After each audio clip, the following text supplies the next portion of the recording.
Why? It's time to spend some time with Rick. Hello. If you haven't had these, not a sponsor, but they could be if they wanted to, because I love them. If you've never had these are so good. Sweet Maui onion Hawaiian chips. They're not very good for you, but not everything has to be good for you. You know what I'm saying? I am pleasantly surprised. And I don't know that any of you have asked me to do this, but I just decided what the heck. I love Colin Farrell. Let me see if this is worth anything, which is a real act of faith because I don't have a lot of faith anymore in Marvel or DC. So, but I do have faith in Colin Farrell. I went in and I watched the first episode, as you can tell from the thumbnail, of The Penguin, which is on... I don't write this stuff down. Oh, good grief. Hold on, I gotta go check. I thought so, but I wanted to be sure. It's on Max, formerly HBO Max, or for those of you who know it as HBO, it's now Max, which stands for Mary Ass X-Ray. I total faith and love for Colin Farrell. Have loved him as an actor for a long time. So I decided, what the heck? I'll see the first episode. Why, you ask? Do I not have faith in DC and Marvel? I think it's kind of self-evident. Particularly, I'm not a big fan of just the whole multiverse stuff in the Marvel world. And man, DC has just been hit and miss with mostly misses. So I turned it on and watched the first episode. I expected Colin Farrell to be Colin Farrell. I expected Colin Farrell to be great.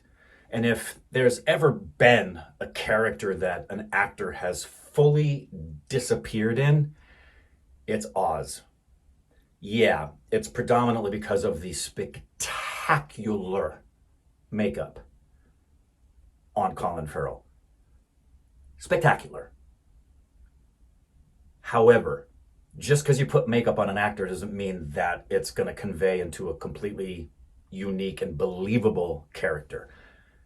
But that's Colin Farrell for you, man. There is zero sign.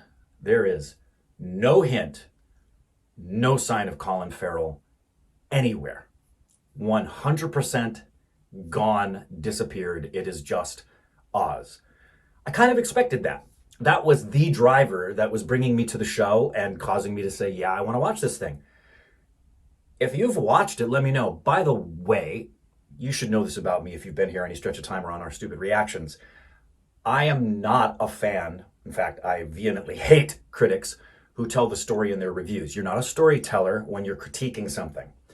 I don't give spoilers unless I give you a fair warning way in advance so that you know you're never going to get anything from me that's going to ruin it for you if you've never seen it, and because of listening to me or somebody else, you decide you want to go watch it at some point. No spoilers here. I will warn you when I get into some spoilers. You'll have fair warning. So I went in just for Colin Farrell, as I think a lot of people are probably doing, unless you're a diehard DC or comic book fan. But what I was really happy about that I didn't expect was the surprise at how good the story and the writing were for the first episode of The Penguin. It's grounded. It's believable. It's uniformly cast very well with some really good performances. Production design is excellent. And none of it is done in such a way that would bespeak what you've known in other action superhero things. Now, there's several things I have not seen because I backed off of it after pretty much Endgame, especially in the TV series circuit. But I'll tell you, one of the most refreshing, wonderful things about it that's making me I'm gonna watch episode 2 and I'll talk about it with you guys, is how grounded and believable this was as a scripted drama. They've done an incredibly good job of not just banking on the DC audience and the Colin Farrell name, but putting together what looks like from the outset in this first episode, a very engaging, sometimes funny story script, which is what it's all about. I am so pleasantly surprised to recommend the first episode, and I'm hoping as we keep going here, I believe there's 4 episodes right now on Max, and they drop every Sunday with a new episode. So I'm intending to watch the next few episodes here as soon as I possibly can. And I'll put up my reaction to the episodes for those of you who want to know my opinion, and if you're watching the show yourself. No spoilers for this right now. I will probably, with a series, especially when it's a new series, simply talk about the episodes, why I liked them, why I didn't like them, and then when we do a series synopsis, I don't know, maybe, I'm just thinking off the top of my head. I'll tell you right now, because I think the majority of people maybe haven't watched it, and if you do comment in here, man, most stupid babies are extraordinarily good at not spoiling story. I would love to know what you think. If you liked it, you didn't like it, why you didn't like it. Maybe there's some things I missed that caused me to like it more than I should have, but I'm encouraged by it, and I would encourage you to watch it. If you haven't seen it, it's on HBO Max. If you don't have HBO Max, I'm so sorry. There's a way you can, there's creative ways that you could, legal ways, please.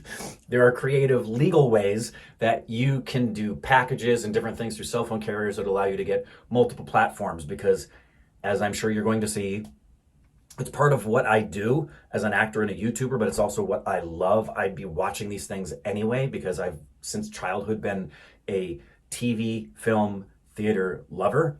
As I will be covering Netflix and Peacock and Apple and Max and Paramount and whatever I possibly can that's out there, and they put new streaming stuff on. So out the gate, do yourself a favor. Enjoy the artistic mastery of both Colin Farrell and the makeup team that have created Oz, and then get pleasantly surprised, I think, by a pretty solid, grounded crime drama that I'm excited to watch the next episodes with you on. All right? Okay, talk to you later. Bye. Love ya.